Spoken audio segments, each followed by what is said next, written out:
What's going on, Jerome's beautiful Wednesday? Birds are chirping and stuff, and it's time for another Vikings news dump. So, before we get pooped for wearing green, this is obviously not Packer green. This is a Liverpool third kit from, I don't know, a couple years ago. So, the Premier League is sort of diabolical in their merchandising because every single year, every team in the Premier League tweaks their uniform slightly, just slightly, so that there's a fresh new batch of merchandise for the fans to buy. Plus, every team has a third kit or an alternate. This was Liverpool's from a couple years ago. It's crazy what they do.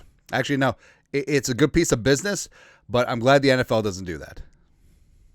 Anyways, but the Vikings veterans back at TCO Performance Center Bar and Grill yesterday, and I don't know what it is. I feel like maybe it's like I've never done hard drugs for an extended period of time, right? But I feel like this is sort of like what withdrawals feels like, you know? Where it's like we are so fired up to watch video and see photographs of grown men walking through parking lots. That's what we do. Justin Jefferson, Jordan Addison here. Addison with the, I don't know, we got the Meals on Wheels. It's good to see. Hopefully they carpooled. All that stuff. And then Levi, Drake Rodriguez, and Christian Darrisaw. It's been good. Just like, hey, we have the meats. We had the meats. We got meats at home. That's right, man. Also, Murph just got paid. One of the best corners in the game, as well as Aaron Jones also just got paid. Everyone basically got paid in this building, except for Josh Metellus. Hopefully that'll be soon. Yeah. Also, Kevin O'Connell, Kwesi, adofo-mensah fed the local media jackals. Hey, no Aaron Rodgers questions. Job, everybody. Kevin Seifert, who's not Carl Gerb-Schmidt. Vikings left tackle Christian Darrisaw is likely to be limited into individual position drills when training camp opens, per Kevin O'Connell, and progress from there. But it's a very good sign. Very good that he's not on the PUP list. And the Vikings, they're going to play it very safe with injuries. That's exactly what they do, especially this time of year. And having Darrisaw back at 110%. It's going to be smart. Also, Will Fries is fully recovered from his broken leg, and his ramp-up will be just about conditioning and scheme. So that's the downside of a broken leg. So can't put full weight on it. Wasn't able to do conditioning in the offseason like he normally would. A little bit of atrophy. So building up that muscle and hustle and all that stuff and getting it back, it should be good to go. But I feel like Fries will be there week 1. Darrisaw, I don't know. We'll see. I feel like they're not going to rush him because it's a long season, and the worst case would be rushing him back onto the field when he wasn't ready, and then, hopefully that doesn't happen. It's like, was it 2022 when Darrisaw had those concussions because he was rushed back to the field, I think in the Cowboys game, and he was not ready, and then he had another concussion. It was just no good. It's no good. Right. Also said that Rondale Moore should be good to go. Rondale was able to do some individual work at mandatory minicamp. So hopefully, a year removed from that ACL, he's ready to rock and roll because the wide receiver room needs it. Also, Alec Lewis, the Athletic, Kevin O'Connell on J.J. McCarthy, you feel the energy and enthusiasm. Not only that he has brought to the group, but they're reciprocating it right back to him. And what's great, too, is that Kevin O'Connell and Kwesi talked about how they've built leadership at every level of this organization, not just the players, but also the coaching staff, the support staff, the equipment staff, all that stuff. But having select veterans in the right spots, every single room has leadership, and it means that J.J. McCarthy doesn't have to come in here and just take over as captain of the ship. Like he can be, first mate for a little bit and eventually, take over. It's gonna be good. Right, and then eventually become Commodore, Admiral. I don't know. Did they have admirals and pirates? I assume so. Have fleet? Sure. But with McCarthy, they also talked about how McCarthy has that, which is pretty closely related to it. Not the clown, having it. Just the mental fortitude, just the leadership, just the setting the example, setting the tone, having high standards for yourself, and that bleeds into high standards for everyone else. And I honestly, I can't think of anyone on the roster who is a bad apple, who is just a me, smashing a paycheck, Just let me get my stats, blah, blah, blah. Ain't that. No. I know people want to say Addison, but I feel like he's grown and shown, and I feel like he's taking responsibility. He's taking ownership of the situation. So, I don't know. Speaking of Addison, when asked about the situation with Jordan Addison, if they heard from the league, Kevin Seifert again, who's not Kirk Herbstreit, Vikings have been in communication with the NFL about Jordan Addison's now adjudicated legal situation, but there have been no firm indications about a potential discipline. Kwesi Adofo-Mensah said the Vikings have planned for the possibility since the initial citation. So, he's going to get suspended, right? So, the no contest to the wet and reckless, I mean, it's admitting fault and culpability in legalese, so he's going to get suspended. Now, will it be 3 games? Will it be more? Because of the prior speeding ticket, it shouldn't be, but I feel like it will be the 3.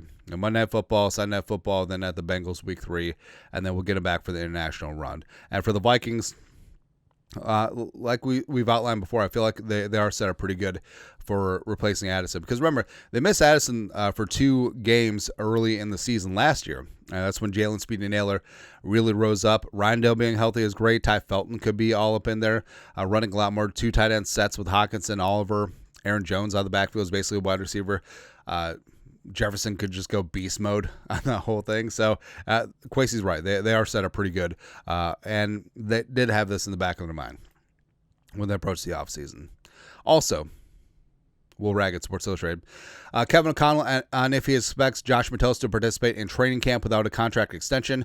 Quote, I know Josh has been very much looking forward to training camp getting going. He's one of our captains and one of our leaders. So it's kind of a smart psychological move by Kevin O'Connell here. And now, Metellus did have a quasi hold-in at mandatory minicamp where he participated. He didn't participate in individual drills, but participate in team drills. If that makes sense?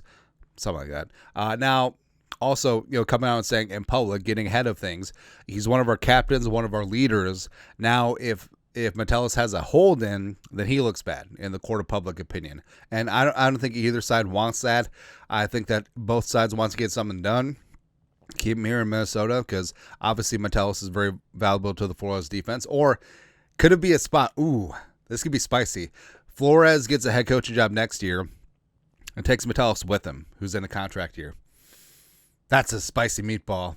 But no, I feel like this is a bit of a story, but hopefully it's a non-story. I know Metellus has put out some cryptic tweets and stuff, and yeah, we'll be fine. Tranquilo. Everything's gonna be all right. Right. Also, it feels like we're back. So the Vikings announced a limited number of single game tickets for the Vikings 2025 home games will go on sale to the public at 10 a.m. this Thursday, July 24th. So get in the queue, and then you get swept by bots, and then you'll have to buy on a third-party ticket app anyways. Great. I don't know why I brought that up. The schedule. So home games-wise, man, I mean, all the home games are really good this year. Like, there isn't like a Colts game, you know what I mean? But division games aside, I would rank the home games. I'll go Eagles 1, because if you want to be the man, you got to beat the man. Take Ravens 2, because, I mean, Lamar and Derrick Henry is going to be great. Then you have Commies, Jane Daniels, rise on. Jane Daniels versus J.J. McCarthy, a long time. It'd be good.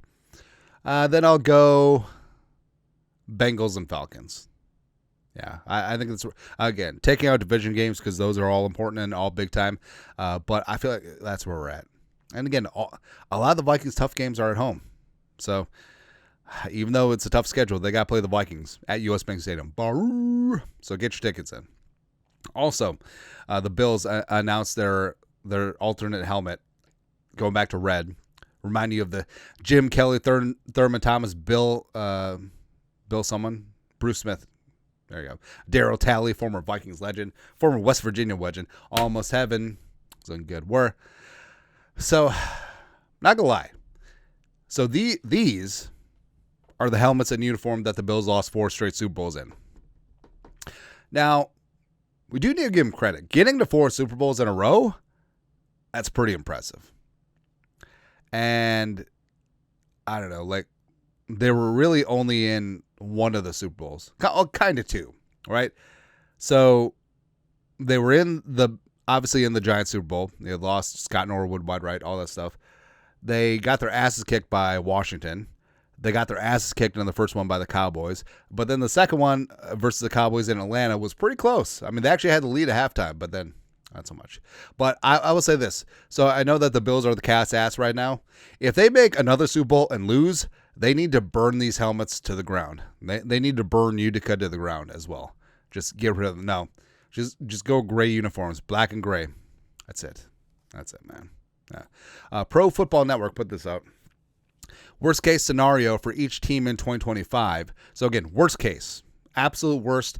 And I understand, like the worst case is 0-17 is the worst case. Okay, all right, like 17,000 injuries. 17,000 alien abductions. We'll go from there. But worst case scenario for the Vikings, 8-9. Packers also 8-9. It's too high. I mean, that might be best case for the Packers.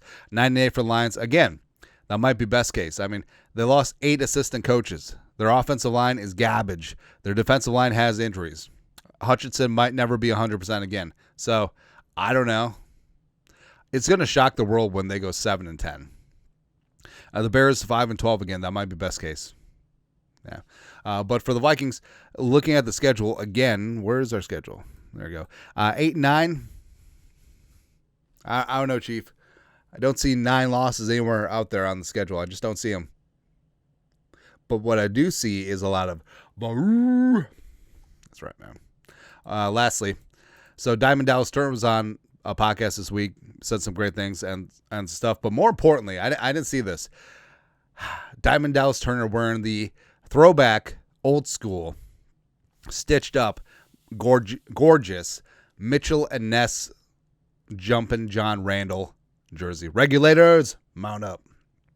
Because if Turner achieves, I know they're different positions, but if Turner, actually John Randall did play defensive end for a stretch towards the end of his career with the Vikings, but if Turner can be half the player that John Randall was, I mean, the Vikings are going to have a hell of a player, man. Like he'll be like half of John Randall is a Pro Bowl player.